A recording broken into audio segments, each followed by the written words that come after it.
Understanding antilipemic medications, managing cholesterol and lipids. Hi everyone, welcome back to Nursing and Me. Today, we're diving into a super important topic about medications that help manage cholesterol and lipids. We're going to talk about antilipemic medications. We're going to discuss what they are, how they work, their uses, and the essential things you need to know. Antilipemic medications are primarily used to manage high cholesterol and lipid disorders, reducing the risk of cardiovascular diseases like heart attacks and strokes. These medications work in different ways to lower bad cholesterol, LDL, increase good cholesterol, HDL, or decrease triglycerides. First, we have statins or HMG-CoA reductase inhibitors. These are some of the most commonly prescribed medications for lowering cholesterol. Some of the common drugs in this class of medication include atorvastatin, simvastatin, rosuvastatin, pravastatin, and lovastatin. Here's an easy tip to help you memorize these drugs. Just remember statin. If you see a medication name ending with statin, you can confidently identify it as part of this class. Statins work by blocking a key enzyme in the liver called HMG-CoA reductase, which is responsible for producing cholesterol. By inhibiting this enzyme, statins reduce LDL cholesterol significantly and can also increase HDL cholesterol to a lesser extent. These medications are primarily used to treat high LDL levels and to reduce the risk of cardiovascular events, such as heart attacks and strokes.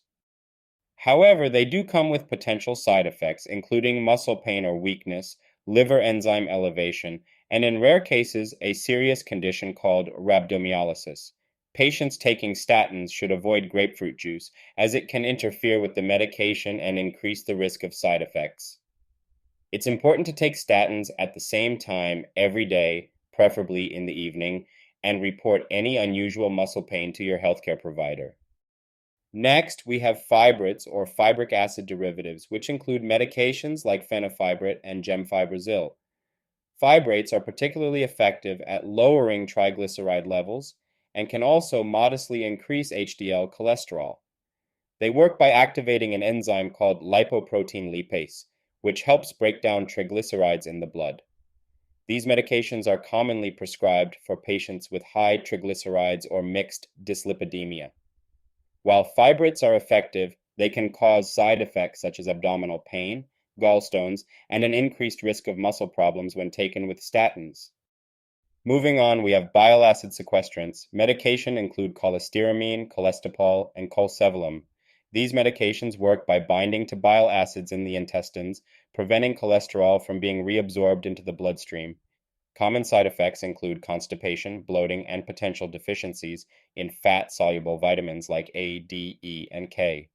To minimize side effects, patients should take these medications with plenty of fluids and separate them from other drugs to avoid absorption issues.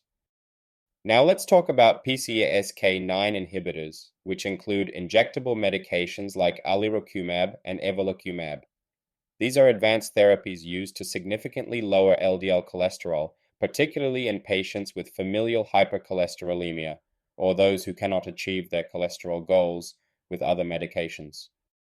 PCSK9 inhibitors work by blocking a protein that interferes with the liver's ability to remove LDL cholesterol from the blood. While highly effective, these medications can cause injection site reactions and flu-like symptoms.